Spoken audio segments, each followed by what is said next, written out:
અત્યારના જીવો ઉપર કૃપા વિચારીને જે પ્રગટ કરી હતી તેના ભાવને એમની જ કૃપાથી આપણે યથામતી સમજવાનો પ્રયત્ન કર્યો. આપણે તો પ્રયાસ જ કરી શકીએ છીએ. જેટલી જેટલી એની કૃપા થતી જાય ને એટલા એટલા આપણે વધારે સમજતા જાય. આમાં શું છે, હકીકત આપણને એમ હોય કે હું કંઈક કરું છું, હું કંઈક કરું છું, પણ કરાવું તો ભગવાન હોય. એ એના બાજુ ખેંચવાનું શરૂ કરે તો સહજ રીતે જ માણસ એની બાજુ ખેંચાતો જાય. પણ એ કૃપા શરૂ થવી જોઈએ. તો હવે આપણને પ્રશ્ન થાય કે કૃપા કરાવવા માટે શું કરવું? તો કે કૃપા કરાવવા માટે હવે જુઓ, પ્રભુને તો અનેક અનેક કોટી કોટી જીવો છે. તો હવે કૃપા કરાવવા માટે શું કરવું? તો કે એકમાત્ર ઉપાય છે કે સન્મુખ થાવ. જો કૃપા કરવી હોય તો પ્રભુને વારે ઘડીએ સન્મુખ થાવ. દર્શનથી, સેવાથી, સત્સંગથી, કથાથી, કીર્તનથી, જે પણ માધ્યમ હોય, ધ્યાનથી, કોઈ પણ માધ્યમથી પ્રભુના સન્મુખ થાય. અને આપણી ભાષામાં કહું તો આડા આવો નડો ભગવાનને. એમ રોજ આમ આડા આવીએ ક્યારેક તો કૃપા થશે ને. કઈ સેવામાં, કઈ કથામાં, ક્યાં કીર્તનમાં કૃપા થાય એ કાંઈ નક્કી નથી. પણ દરેક મનુષ્ય, હું તો એ જ માનું છું અને આપણા આચાર્યો પણ એ જ આજ્ઞા કરે છે, દરેક મનુષ્ય એના જીવનમાં એ પ્રયત્ન સતત ચાલુ રાખવો જોઈએ કે મારે અંતે તો ભગવાન સુધી પહોંચવું છે, એના ચરણારવિંદ સુધી પહોંચવું છે. તો જ એ મનુષ્ય જીવનની સાર્થકતા છે, ઉત્તમતા છે. નહીં તો કેટલી બધી અન્ય યોનિઓ છે જેમાં આપણે કંઈ કરી શકતા નથી. પશુ યોની છે, પક્ષીની યોની છે, એવા બધા જન્મોમાં કંઈ કરી શકાતું નથી. કદાચ વિચાર આવતા હોય, મનોરથો થતા હોય, ઈચ્છાઓ થતી હોય, પણ એને અમલમાં મૂકવાની શક્તિ માત્ર ને માત્ર મનુષ્યને છે. ઉત્તમ મનુષ્ય દેહ અને એમાં વૈષ્ણવનું ઘર. શ્રી હરિરાય મહાપ્રભુ તો આજ્ઞા કરે છે કે જાકે ભાગ્ય ફલૈયા કલી મેં શરણ સોઈ જન આવે રે. કે જેના ભાગ્ય અને વિચારો કે જેના ઘરે આપણો જન્મ થયો હોય એ માતા પિતા વૈષ્ણવ હોય, દાદા દાદી વૈષ્ણવ હોય, તો એ કેટલું મોટું પરમ સૌભાગ્ય કહેવાય. કોઈ પણ જીવ, એમ હરિરાય મહાપ્રભુ તો એ આજ્ઞા કરે છે કે જેના ભાગ્ય ભયેલા હોય એ આ કૃપા માર્ગમાં એ આવે છે.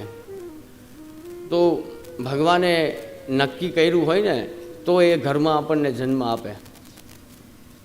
આપણી પાસે બીજું કંઈક કરાવવું હોત તો આવા ઠાકોરજીવાળા, વૈષ્ણવવાળા, સંસ્કારવાળા, ધર્મવાળા ઘરમાં આપણો જન્મ ના થાત.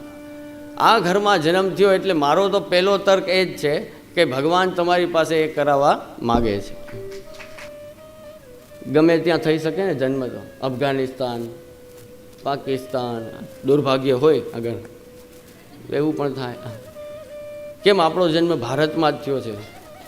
આ એ ભૂમિમાં જન્મ આપણો થયો છે કે જ્યાં વારંવાર ભગવાનને અવતારો લેવાનું મન થાય છે અને એ નક્કી કરેલી જગ્યા છે. ભલે વિદેશ ગમે એટલું વખણાતું હોય, પણ જે ધર્મનો આનંદ આપણને જે આપણી ભૂમિમાં મળે, જે ઉત્સવોનો આનંદ આપણા ઘરે આપણા ઠાકોરજી સાથે કરવામાં જે આનંદ આવે એવો દુનિયામાં કોઈ ખૂણે ના આવે. એ શ્રી મહાપ્રભુજીની કૃપા છે કે આનંદને આપણા ઘરમાં જ પ્રગટ કરી દીધો છે. જે આનંદરૂપ પ્રભુ છે એ જ આપણને પધરાવી દીધા છે. ફરક એટલો છે કે પહેલાં પૂછતા, વાર્તાજીમાં જોઈએ તો પહેલાં બ્રહ્મસંબંધ લેતા, દીક્ષા લેતા તો પહેલાં પૂછતા ગુરુદેવને કે હવે કૃપાનાથ જે મારું શું કર્તવ્ય છે. અને અત્યારે બ્રહ્મસંબંધ તો અમે બધા આચાર્યો કૃપા વિચારીને આપતા જ હોય છે, પણ પાછો ઓલો બહુ આવતો જ નથી, ભેગો જ નથી થતો. હા, હકીકત હા, આવી વ્યવસ્થા થઈ ગઈ. ક્યાંક પ્રસંગમાં, લગ્નમાં, ક્યાંક મનોરથમાં ભેગો થાય ત્યારે યાદ કરાવે કે જે હું આપનો સેવક છું. વયા ગયા હોય, બ્રહ્મસંબંધ લીધો એને 8 વર્ષ, 10 વર્ષ, 15 વર્ષ, એટલે એવું છે. આપણે સન્મુખ રહેવું હોય તો આપણે કંઈક પ્રયત્ન કરવો પડશે. જુઓ, કલિયુગમાં તો એવું છે કે સામા પ્રવાહે તમારે આગળ વધવું હોય તો નો ડાઉટ કરવો જ પડે પ્રયત્ન વગર થાય નહીં.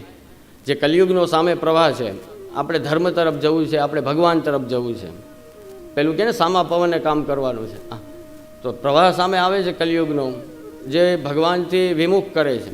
એની સામે આપણે, હું તો એમ કહું છું, આગળ વધવામાં તો કરવો જ પડે, પણ ટકી રહેવું હોય ને, કદાચ એ પ્રવાહની સામે ટકી રહેવું હોય ને, તો એ કંઈક ને કંઈક પ્રયત્ન કરતા રહેવું જોઈએ.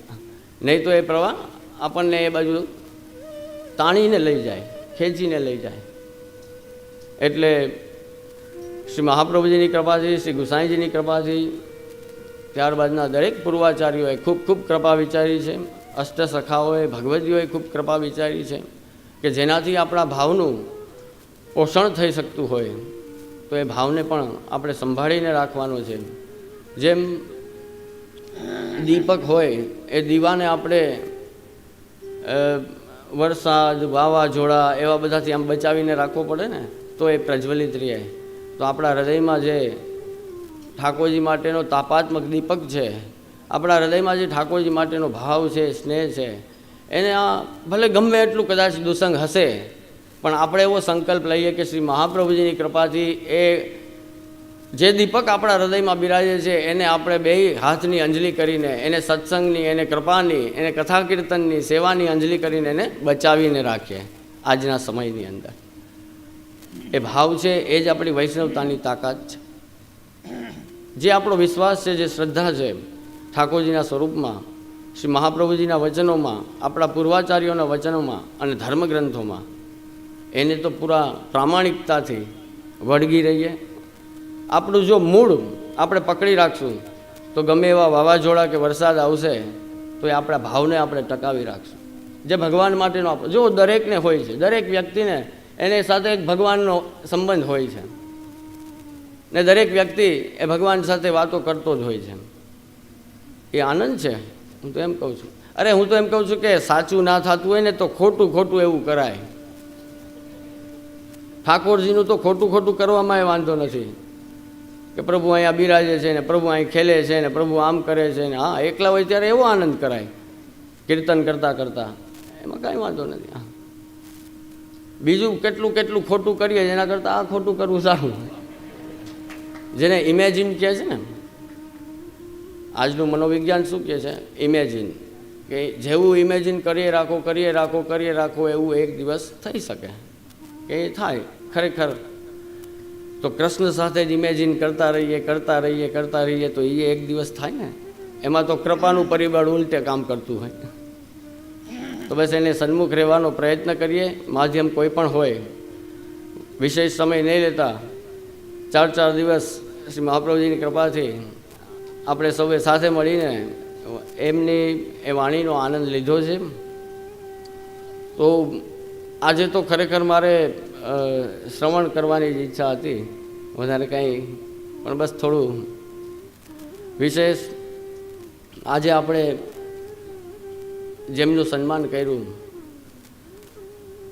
આ પ્રતિવર્ષ એક પરંપરા રાખી છે કે વૈષ્ણવ સમાજ અને વલ્લભકુલના આચાર્યોની ઉપસ્થિતિમાં એક પોરબંદરમાં કામ કરતી પોરબંદરની જ સંસ્થા હોય, પોરબંદરનો જ વ્યક્તિ હોય કે જેની સુગંધ, જેની સેવાની સુગંધ, એણે જ્યાં પણ સેવા કરી છે ત્યાં એમની સુગંધ છોડી છે.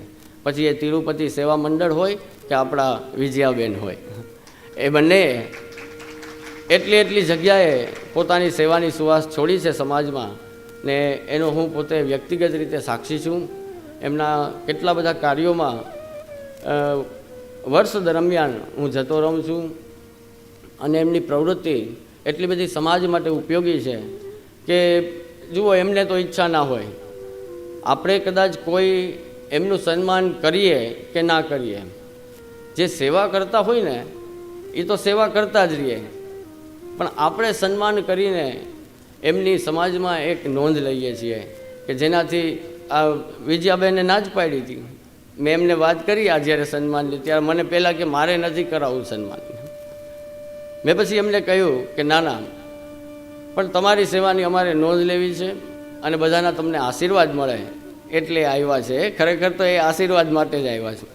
તો એમની સેવા ખૂબ ખૂબ છે અને ઠાકોરજી એમને ખૂબ નિરોગી દીર્ઘાયુ આપે કે હજી સેવા કરવાની છો ખૂબ, હજી સેવા કરતા રહીએ. ઠાકોરજી એમને એવા ને એવા હસતા રાખે અને મોહનભાઈએ જે પોરબંદરમાં સેવાનો યજ્ઞ પ્રગટાવ્યો છે એમને આવો ને આવો પ્રજ્વલિત વિજયાબેન રાખે, એમની સંસ્થાઓ રાખે, એવી ખૂબ ખૂબ અંતરથી એમને શુભેચ્છાઓ આપું છું. તિરુપતિ સેવા મંડળ જ્યારે શરૂ થયું ત્યારથી અશોકભાઈ અને એમની ટીમ સાથે મારે હવે તો ઘણા વર્ષોનો, મને બહુ અત્યારે યાદ નથી કેટલા વર્ષ થયા, પણ ઘણા બધા વર્ષોનો સંબંધ જેવું થઈ ગયું છે કે એક એ યુવાન છોકરાઓ, જો યુવાનો સારા હોય ને જે સમાજના, એટલે સમજવું કે સમાજ બહુ સારા રસ્તે છે.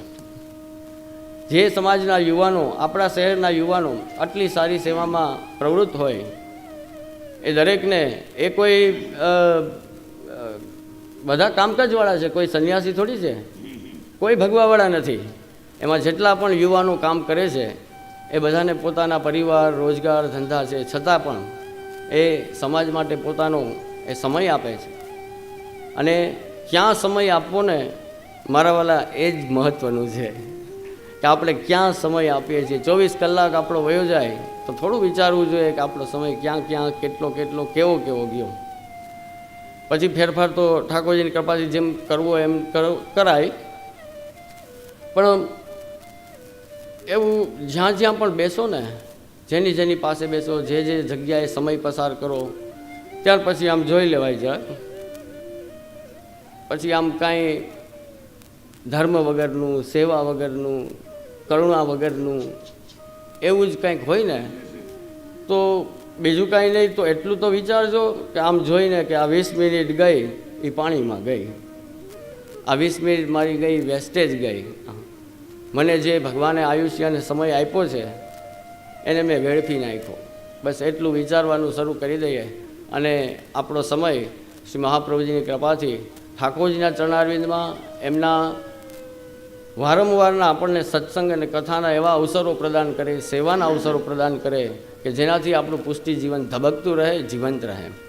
તો ફરીથી આજે જેમનું સન્માન કર્યું છે આપણે, એ બંને તિરુપતિ સેવા મંડળ અને વિજયાબેનને ખૂબ ખૂબ હૃદયથી અભિનંદન આપું છું કે ઠાકોરજી એમની ઉપર આવી જ રીતે કૃપા વરસાવતા રહે, કારણ કે કૃપા વગર કંઈ થતું નથી. પ્રભુની કૃપા છે અને પ્રભુને તમે ગમો છો એની આ સાબિતી છે કે આટલી સેવા તમે કરી શકો છો. એ જ સાબિતી છે કે ઠાકોરજી આપણી ઉપર પ્રસન્ન છે, તો જ આપણા દ્વારા, આપણા પરિવાર દ્વારા એ સત્કાર્યો કરાવે, એ ધર્મના કાર્યો કરાવે, એ સત્સંગના કાર્યો કરાવે. આવી જ રીતે આપ સૌને મન, બુદ્ધિ, ચિત્ત ઠાકોરજીમાં લાગે એવી આજના ઉત્સવની ખૂબ ખૂબ શુભેચ્છાઓ સાથે વિરામ લઉં છું.